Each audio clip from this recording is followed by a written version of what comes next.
Welcome back to Shake Hands with Destiny, where our mission is what? I only shake hands with my destiny if you shake hands with yours. Hey, I'm Corey and I teach on faith and finance. So we're about to rock out with another video on how to remove collections, okay? Step by step, I'm going to give you the guidance on how to do that. But there's two things I want to share with you first. The first thing is you can join our free community down below by hitting the link. And all of the templates are in there that I'm going to be talking about. Even more step-by-step videos is inside of that community on how to do other financial products as well. It's free. All you gotta do is hit the link below. The second thing is, hey y'all, if y'all like this and this video was good to you, go ahead and like and subscribe and share this video. Okay. The last thing here, if for whatever reason you can, this is the long form that I'm showing you here, but down below I'm going to also link my 24 to 72 hours how to remove collections as well. That's work for people as well. But without further ado, come right on in and let's rock out on this video. Get your notepads, get your paper, and come on in and line.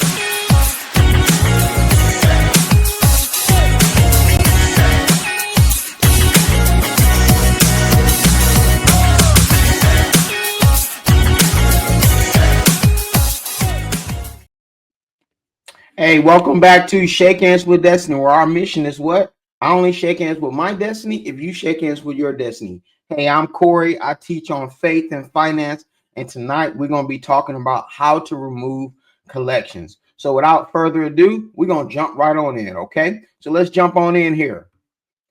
How to remove collections. Let me get set up here. And if you're in my chat, just let me know. You guys can see my chat there. All right. So here we go. How to remove collections. We want to do this, y'all, the right way, y'all. This is the long version of removing collections. Okay. There is some easier ways in our 24 or 72 hour hack. You can always get that as well. But without further ado, I want to jump right in because we got a lot of information to cover tonight. Okay. So let's first look at what is a collection. A collection basically refers to a situation where you have where you've went defaulted on a loan, no matter if it could be a credit card, it could be a medical bill, it could be a utility bill, a personal loan. You've defaulted in some way and you went on overdue, anywhere from 90 days to 180 days.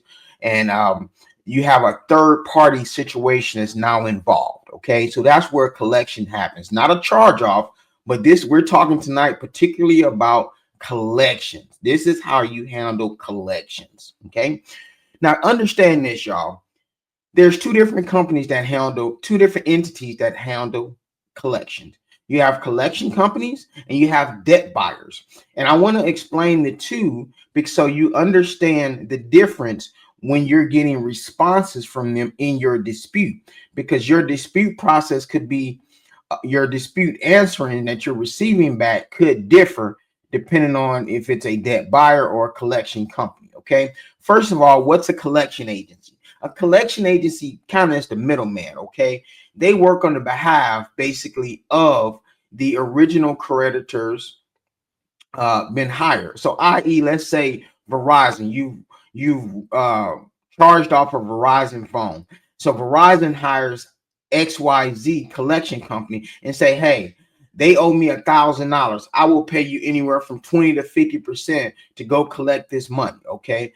They do not own the debt. The collection company has no ownership of the debt. The good news is they don't keep good records. So that's one of the reasons that we're able to get collections off pretty easily. Yeah, they're going to call you. Yeah, they're going to send letters. Yeah, they can even, in some cases, you have legal actions, but very rarely does the collection company take on legal actions because they have no rights and they don't own the actual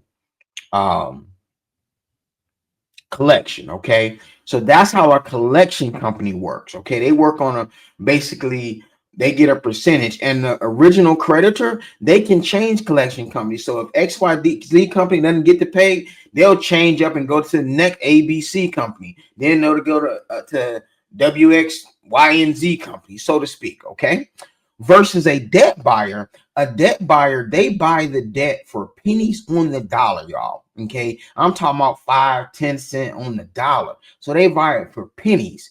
Okay, this is one of the reasons that we tell you guys do not necessarily pay that debt off without at least getting what you call a cash for delete, because they're paying pennies on the dollar. So if it was $1,000 debt, they could have paid $50 for it, and they're trying to charge you $1,000 to have it removed from your credit. So there's different ways to do that. Okay, so a debt buyer, okay, they actually own the debt. So that means a lot of times they will have, the original creditor would have given them all of the necessary paperwork as well. Even though they didn't have the original contracts, they will give them over and transfer over information. Okay, that they don't own once they own the debt, once they've purchased it from the original creditor, it makes them the actual owner of the debt. So they can even sue you. So they will even go back and go years back to go try to collect on old debt as well. We call them zombie debts, or that's why you have to be careful, because they'll try to add and change dates of last date of activity so they can keep pursuing collections, and they'll try to pursue collections outside of your statutes of limitations, which we'll talk about here in a little bit. But that's the difference in a debt buyer. A debt buyer going to be a little bit more aggressive, like a Midland funding, a portfolio recovery. Those going to be a little bit more aggressive because they actually own the debt. Okay, so I wanted to just spend a little time on that. Okay, so let's keep going, because we got a lot to cover. And I pretty much just covered this part here, so I won't go back into the collection agencies limits and the debt buyers collecting old debts. I pretty much just answered that one. Keep this in mind, though, when we're talking about key points about collections, we're talking about pretty much tonight third-party collections. However, you do have other collection options, such as internal collections. Some original creditors have internal collection companies, i.e., you have a utility bill. They may have an internal collections department that handles that. So that's going to be treated a little differently, because it's going to be treated just like a charge off, because you're going to be doing everything with the actual original creditor. Okay. So that's what this is. But tonight we're pretty much dealing with third-party collection companies, i.e., collection agency, i.e., debt buyer. Okay. And you're welcome to take any pictures of any of this information here tonight as well. Keep in mind, though, in addition to some of those other collections, you do have rental collections, tax collections, mortgage collections, medical collections. Although, thanks to some of the new laws, you shouldn't be seeing any medical collections on your credit report. That's for sure. You have legal collections. But again, tonight we're talking about third-party collections, which is managed by the collection agency hired by the creditor to recover the debt. And we're also talking about debt buyers. Okay, so those are the two that we're going to be handling tonight on how we actually address them. So the very first thing is what I want you to do. I wanted to just cover some things here, but this is the first step. I want you to go get your annual credit report, y'all, at annualcreditreport.com. It's free. Okay. Now, it's not going to have a FICO score or any kind of credit score on there. But the reason I want you to go get your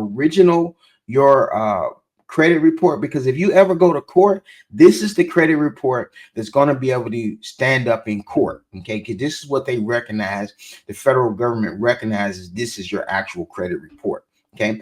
Two, the reason I want you to go get your credit report is when we look at inaccuracies on your credit report, because according to the law, according to the law, anything that is inaccurate, incomplete, or unverifiable must be removed from your credit report. When we go to look at inaccuracies, y'all, and I promise you, you're going to see tons of inaccuracies on your credit report.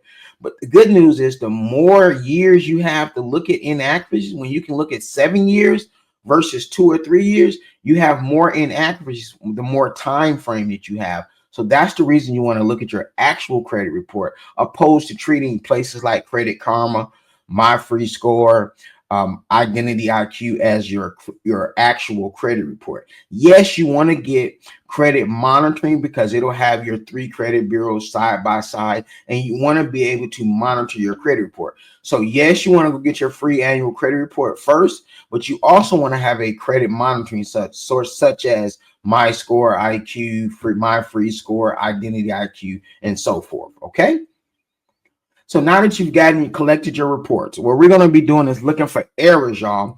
What I want you to do is also look below here. I'm going to attach a video where it tells you how to look up your credit, use chat gpt and ai to actually find errors in your credit report, because the naked eye, it can be a little bit hard, but you can actually put your actual credit report inside of chat gpt and it'll tell you the inaccuracies on your actual credit report. So what that means is you put your credit report in and you put that particular account in, it may say, hey, you have 10 inaccuracies on this particular account.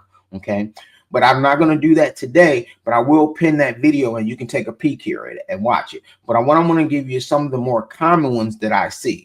Okay, one of the things that I see all the time is, and I want you to check your credit reports, is no credit limit. You should not be having a credit limit on a collection account. Okay, it should not include a credit limit. Okay, if a credit limit is shown on a collection account, this is an inaccuracy. What does that mean? What that simply means is you got a account that's now in collections. You had a $2,000 balance on it, a $2,000 credit limit. You no longer have a credit limit. It's now closed out, so you don't have that anymore. Okay. You also should not be showing a past due amount. Okay, there should be no past due balances on a collection accounts. This is one of the ways to get these off. And these inaccuracies, if you find them, we're just going to put them off to the side to use these a little later as ammunition if we need them. Okay, you're not going to do anything with them. I just want you to find them initially on your credit report. Okay, so if a collection is showing a past due amount or something that's inaccurate because the debt has already been written off or transferred to written off or transferred to collections, that's an inaccuracy. Why? Because the original creditor was able to show a past due balance, not the new collection company. Okay, once an account is in collections, the balance reported should be the total amount owed at the time the debt was charged off. The past due concept only applies to active accounts that are being paid currently. Paid. So that means just being paid. So it can't be in collections and being paid. Okay, that's what that means. Another one here is no late payments. No late payments should appear on your collection accounts. Okay, if a late payment continues to appear under the collection, this is reporting as also an inaccuracy. So I want you to check that one as well. Another common one that I see is no monthly payments, y'all. How in the world are you going to have a monthly payment? This is something that's hurting your debt to income ratio. Okay, because a collection account should not show monthly payments either. Reason being, a collection does not have a monthly payment schedule like regular open accounts. Again, this is something that's in collections, such as like, so let's just say you got a loan and that loan was originally you were paying $150 on that loan, but now that's in collections, you no longer have a monthly payment. You show what you owe. So you may have originally borrowed $3,000. So that's what you're going to show if you owe $3,000 or however much you owe. It shouldn't show a monthly payment as well. Okay. And what I'm giving you these are some of your common errors that I see, and you can catch them with the naked eye. Okay. All right. One of the other ones is correct date of last activity. This is the biggie, y'all. This is something that you have to be very wary of because they will change this puppy on you in a heartbeat. And the reason being, the date of last activity should reflect when the account became delinquent or charged off. That's your first delinquency. When was the last time that you made a payment? Okay, when you made that payment, was the first time when I'm sorry, my apologies, not payment, but when you first went delinquent on that account. Okay, so if that was 4 years ago in August, it should say 4 years ago in August. If that date is incorrect, and if it shows a more recent date, that's changing what you call your statutes of limitations as well. So it's going based on 7 years from that particular date. So if that date meant it was 4 years ago, so that means it's now 4 years have passed, it only should be on your credit 3 more years. But if they're changing that date from year to year to year, and they're now saying date of last activity is now 2025, it's not going to come off your credit for 7 more years. Okay, that's an inaccuracy. Okay, so I want you to watch that and be very careful, because that is one of the things that's changed more commonly than what you see. Okay, another one is accurate reporting of the original creditor. Make sure the original creditor's name should be accurately reported. Okay, if it's not, therefore, if the collection agency must list the original creditor. So what that means is, off to the side, if you had the original creditor, it should look like this. Verizon Wireless was original creditor. The collection company should say, i.e., portfolio recovery, but the original creditor was Verizon Wireless. Okay, if it doesn't say that, that is an inaccuracy. Accurate balances and fees.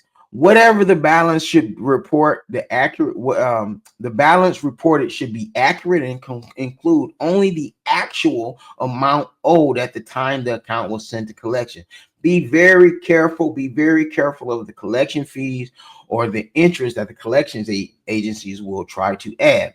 So if the balance is inflated due to incorrections or excessive fees, this is a violation as well. And lastly, no duplicate reporting. Be careful again, because debt buyers will sell, not just debt buyers, but collection agencies. The original creditors will change collection agencies, and debt buyers sometimes will sell. So they may be bouncing your account around to different collection agencies, and that can result in duplicate reporting. And if that happens, that is also what we call an inaccuracy or double jeopardy. Okay. All right. So let's see here. I talked about this earlier. I briefly touched on statutes of limitations. What is that? Okay. And I'm going to get to the good stuff here in a bit. I promise you, I'm going to show you letters. I'm going to show you everything here in just a little bit. But I wanted to give you some insight of how all of these collections work first. So how do we find out if a collection is beyond the statutes of limitations? Okay. What that is that's a legal action that can no longer be taken to collect on a debt. That's all that means. Okay. One, you can always Google it. Okay. All right. But understand this. A credit card is generally 3 to 6 years. Most of them are typically 3 to 6 years, depending on where you live, no matter if it's personal loans, medical debt, mortgages, 5 to 15 years, depending on where you live. Okay. But you can go, you can Google that. And again, remember I said always look at the date of last activity or default. Always go back to that. Now keep this in mind. I've just explained what date of last activity is, but also date of date of last activity or default also can mean that when you acknowledge the debt, that can make your date change as well. So let's say if you had a 5-year-old debt, and it could have been 6 years as the statutes of limitations, and they call you and you get on the phone with them and you say, yes, that was my Verizon bill, I acknowledge it from 5 years ago. Guess what just happened? Your statutes of limitations just started over, because they just updated your date of last activity. So be very careful. That's why I tell y'all, stop answering the phone. Tell them to send any alleged information to the address that they have on file. Okay, period. Okay. So be very careful. These are the two websites that you can go to. You can go to National Consumer Law Center, NCLC, to look up your statutes of limitations in your state, or you can always go to the state attorney general's office as well, which that particular, let me go back one, I'm sorry. You can also go to the state attorney general's office, and if you go to that particular website, and then it'll list your attorney generals, and you can then be able to see which state that you're in, and you'll see your statutes of limitations. Okay, so let's keep going. Next steps for inaccurate or expired collections. All right, now for this particular video, we're going to be talking about this process first of using requests to debt validation. However, yes, to dispute inaccurate information, yes, because I told you before, anything that is inaccurate, anything that is incomplete or unverifiable, according to 15 USC 1681I, you ordinarily go through the credit bureaus first for that if you see inaccuracies on your credit report. However, what we're going to use is what you call the request of validation through the actual creditor, or in this case, the collection agencies first. We're going to use that practice first, unless it's a case where um, they're past the statutes of limitations. Then you need to file a complaint with the CFPB, the Consumer Financial Protection Bureau. Okay, that's different. But I'm going to give you the process that I'll be using tonight is requesting the debt validation first. Now you're saying, what is validation? What is verification? Are those the same things? No, they're not. Let me explain what those things are. Okay, what is a debt validation? Okay, a debt validation, that's usually going to be the process which a collection agency provides proof that the debt is legitimate and they have the right and the legal right to collect on it from the Fair Debt Collection Practice Act. Okay, and what are they looking for? The amount of the debt, the name of the creditor, proof that the debt collector has legal right, i.e., watch this, assignment of the debt, and a signed contract. Okay, all right, that's coming from the validation is generally going to be coming from the actual creditor or the i.e. collection agency. The good news is a lot of times these collection agencies, especially the collection agency, the third parties that are not debt buyers, they rarely can validate anything, okay, because they don't have the information. So let's keep going here, and I want to read this next part word for word. When requesting a debt validation from the collection agency, the statement requesting proof that the collector has the right to collect on a debt refers to the need for documentation. Keyword, what is documentation? That demonstrates that collection agency is legally authorized to collect the debt from you. This can be broken down into the following details. The key word was, do they have documentation? Again, these collection agencies are horrible with record keeping because they get things in batch files. Okay, so number one thing here, proof of assignment or transfer of debt. Okay, what happens is, what is that? Okay, the original creditor, i.e. Verizon, and then i.e. the debt buyer or the collection company. Do they have a copy of an assignment agreement between the original creditor and the collection agency? Or do they have a written notice or transfer of document, written notice and a transfer of document that shows that the debt has been transferred or sold to them? Do they have that in writing? Can they show it? Another one, do they have a signed credit card agreement or a loan contract between you and the original creditor? No, they don't have that. I doubt it very seriously. The terms and conditions related to the debt showing that you agreed to pay? Doubt it. Account statement from the original creditor. Okay. Details showing the original amount of the debt, any late fees, interest added, the history of the payment. They will try to slip this one in and try to send you a statement of a bill. Okay. But we still keep sending back. That's not proof of validation. Okay. All right. Another one, proof of debt. I apologize, guys, here. Excuse me. Proof of debt ownership, a letter of assignment or purchase agreement with the original creditor to the agency. Okay. Or do they have documentation from the original creditor that clearly identifies that the collection agency as the party entitled to collect on the debt? Guys, they're horrible with record keeping. Okay. They don't have this stuff. And also, just to summarize, this is what a validation is going to pretty much consist of: proof of assignment or transfer, copy of original signed contract, account statement from the original creditor showing the amount of the debt and any related charges or payments, documentation that proves the collection agency has the legal right to collect on the debt, period. Okay. What is a debt verification? Debt verification typically refers to the process of confirming that the details of the debt, such as the amount, are correct, while validation refers to proving the legitimacy of the debt and the collector's right to collect. Okay, so verification confirms the accuracy. Again, going back to 15 USC 1681 I is going back to the accuracy, and your verification process, that's generally going to be verified through the credit bureaus. Okay, key points about verification. Again, it's going back to what is something actually inaccurate or not. Okay, so what happens? Reviewing the evidence provided by the debt collector and ensure all information is accurate. Okay, that's why I had you go through and find the inaccuracies first, knowing that we're going to eventually get to a verification portion later on. If the collection account is reporting inaccurately, that's when we're going to ask for a verification.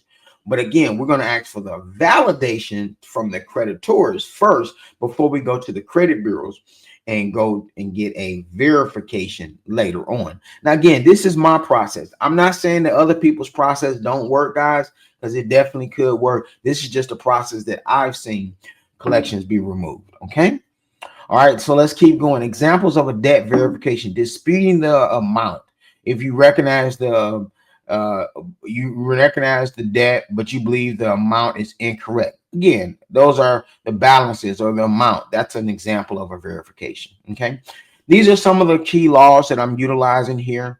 We talked about 15 USC 1681I, going to the credit bureaus that talk about anything that's inaccurate or incomplete or unverifiable. That's what law is coming from here. 15 USC 1692G requires the collection agency to send notices within 5 days of contacting you. And then it also provides the right to request debt validation within 30 days, mandates the collection activities stop until the debt is valid as well. But I also put here 1692K allows consumers to sue debt collectors for non-compliances with the FDCPA as well. Okay. So one of the things, let's get to the good stuff. All right, I know y'all been waiting on this. You've been waiting on the letters. Give me the letters, baby. Here you go. Here go the letters. But before we talk about the letters, I want you to mail these the right way. Okay. So the very first thing, always remember, do not sign these letters. Okay. That's number one. Do not sign them. Okay. Because remember, we're talking about some of these people can be a little bit shady. And if you sign these letters, it has been done in the past. I'm not saying a particular name, but it has been done where they can use your signature to then verify another debt as well. Okay. And also, let me just tell you this. Well, I'll say it here in just a second. Okay. So don't sign any letters. Just type your name at the bottom and send this off. Okay. You don't have to send them any information like your driver's license or your social security number. This is all going to the collection agency. Let them figure that out. Okay. All right, prepare your letters. All right, so get all your information together, your debt validation request, get the account number, put the account number that's actually on your credit report. However, it lists on your credit report, listed exactly as that on your actual letter, meaning 1234 XXXXX. Put that exact number, even though that may be not the exact account number that you had. You're going to put the account number that's actually on your credit report. Okay.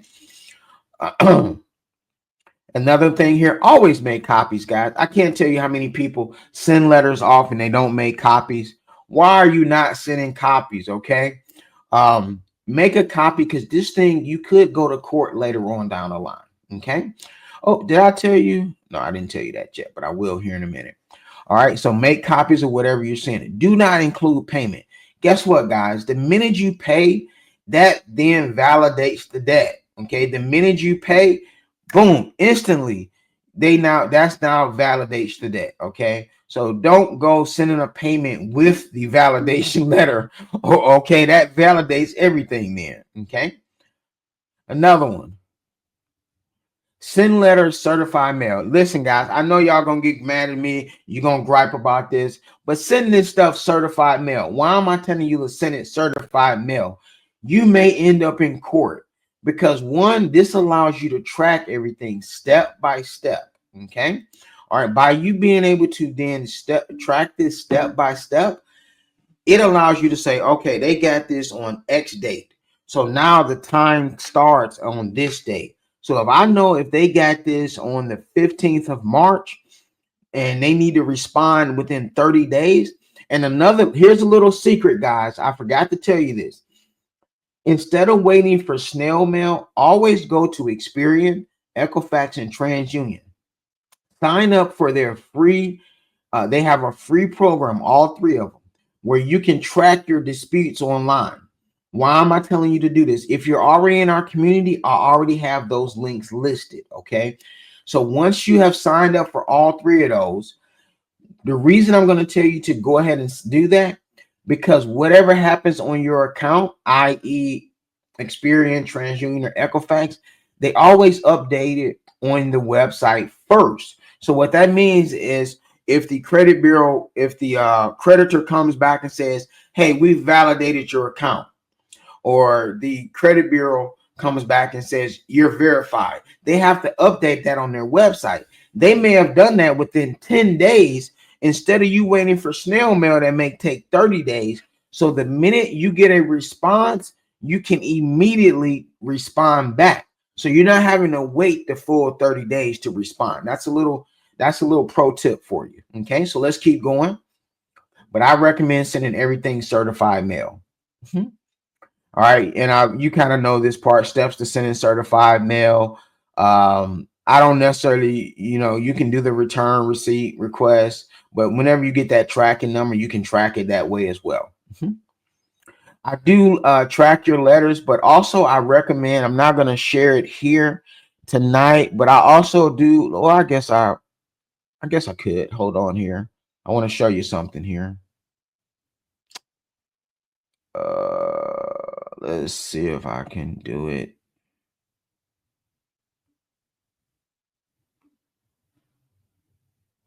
Give me a minute, guys.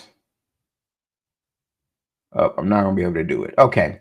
I didn't load it here, but always use the tracking sheet. If you're in our community, I have a tracking sheet. So it says what date that you sent the letter, the type of letter that you sent, the date that they received it. It tracks everything. So you want to keep all your records in order. Okay. So that's what that means. Okay. And next, let's go about these letters now. This is the order that we're going to do this. The very first thing. So now it's time to send the letters. So the first thing we're going to do is send off round one, a validation letter to the actual credit collection agency. The second thing what we're going to do is send a follow-up letter to the collection agency. It's either going to be one or two letters in the follow-up. It's either going to be saying, hey, I'm following this up because they stated that they validated it, and you're saying, hey, no, this is not a validation, or they did not respond. So one or two, you're going to be sending a follow-up letter. Round three, we're going to send a letter called a procedural investigation to the actual credit bureaus. And when you send that particular letter to the credit bureaus, you're pretty much saying, hey, I see errors on my actual credit report, but I'm not going to tell you what the errors are, but I want this investigated. I'm not disputing anything. I just see errors on my credit report. It's up to them to find the errors according to what? 15 USC 1681I. Something is inaccurate, something is incomplete or unverifiable, they shall remove it. But an investigation must be done first. Okay. So I'm not going to tell them the inaccuracy that I saw, because remember I told you a long time ago, find the inaccuracies first. So you already know that you have ammunition. So the next thing is round four, you're going to send a reinvestigation. What is that? You're saying, hey, I still see inaccuracies on my credit report. Why are y'all not giving me correcting this stuff? Are you going to tell them what the inaccuracies are? Absolutely not. So this is what you call a reinvestigation. So this is the beautiful thing. The minute it comes back verified the first time, verified the second time, now you have ammunition to go to sue them if you still have those same inaccuracies on your credit report or inaccuracies in period. And remember, I told you before, go utilize ChatGPT to find the inaccuracies on your credit report. You're going to find a whole list of inaccuracies on one particular account. I guarantee you, you're going to get a host of them. Okay. So the next thing is what you're going to do is you're going to go to round five. Okay. Which is factual disputing. That's when you're going to actually tell them all right, you've investigated one time, you investigated twice. I even sent this over here to the creditors. I sent them 2 letters, and y'all still got these inaccuracies on my credit report. I personally would now be trying to sue them as well, but you can send a factual dispute, and you only want to list one factual dispute at a time. So if they have your last date of activity was incorrect, you want to only list one at a time, because you may have to utilize that another factual dispute later on. You can only use one factual dispute one time. So the next time around, you may say, hey, I see late payments, or the next one I see XYZ. Okay, so let's keep going. I'm not going to spend a lot of time on the letters here. Okay, let's see if I can zoom in here. This is what you call the first procedural letter. Let's see if I'm able to zoom in. You guys can take a picture here. But again, instead of taking a picture, go ahead, join our free community, click the link below, and come into the community and actually get the templates, and you don't have to worry about this. It's absolutely free. Okay. I got it zoomed in. It's about as big as I can get it here. But this is here the procedural investigation. Okay.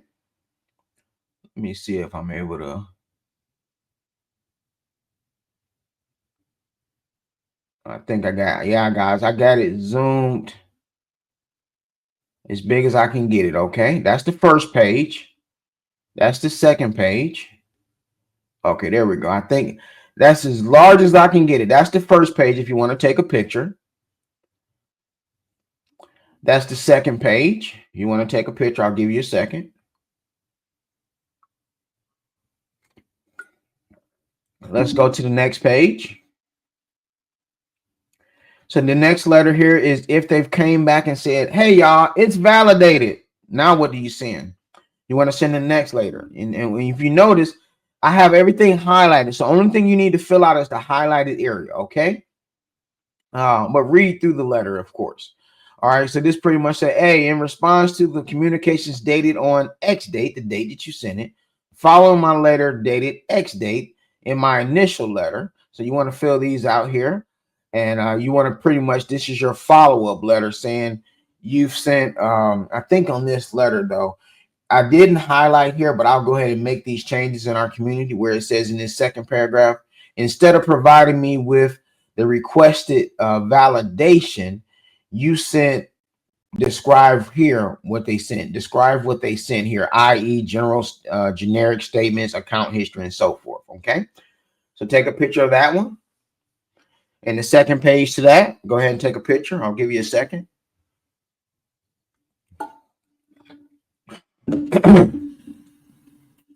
All right, so the next letter here, if for whatever reason that they did not respond to the very first letter that you sent in the procedural investigation, you want to send this letter. Okay. Excuse me. This is a no response letter. And again, all of these letters are inside of our community with step-by-step video with them. It's no reason for you to have to take a picture. All you got to do is comment the word destiny or go to my link right below this video. Join the community for free. Okay. So let's see here. Take a picture of the second portion.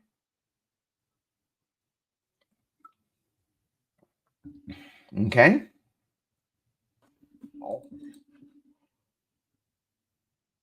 All right, let's hit the next one. Letter 3. This here is your procedural investigation letter that I talked about. Let's see here.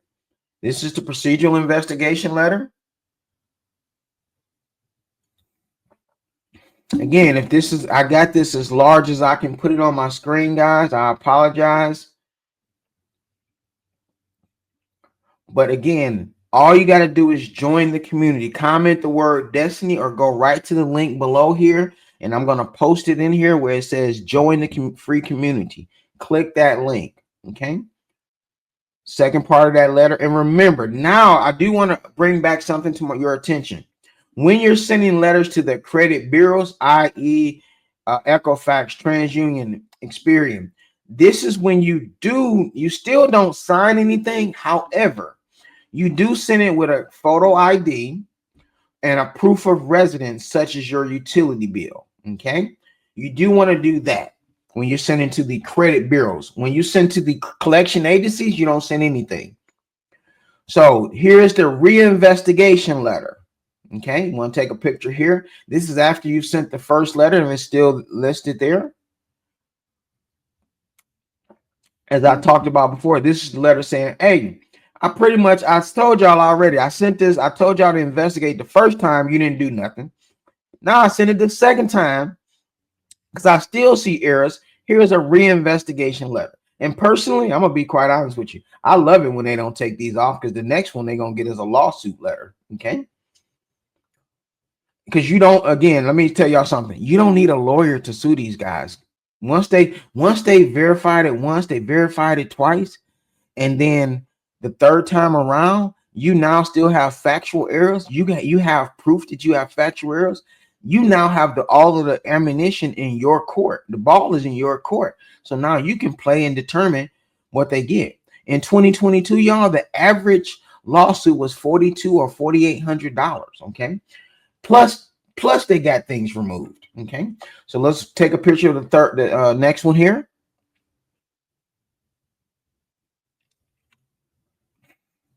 Last letter here is what you call our factual dispute. As I stated earlier, you want to list here, take a picture here, fill out the highlighted area. Again, guys, I apologize. I can only zoom in on this so much. Okay. Then take a picture of the second one here. All right. So what I'm going to do is exit here. All righty. Give me a second here.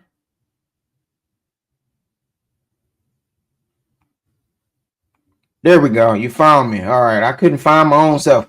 Hey, guys. Join our community, okay? It's absolutely a free community. Everything that I just showed you here, plus all kinds of other information. There are some things in our community that's paid for, but everything I just showed you is free inside of our community. All you got to do is comment the word Destiny, or if you're already in our community, share this community with somebody else. Use all of these things and go ahead and go step by step. And one thing, you do have access to me as well. Hey, y'all, remember this. I only shake hands with my destiny if you shake hands with your destiny. Let's get it. Let's go.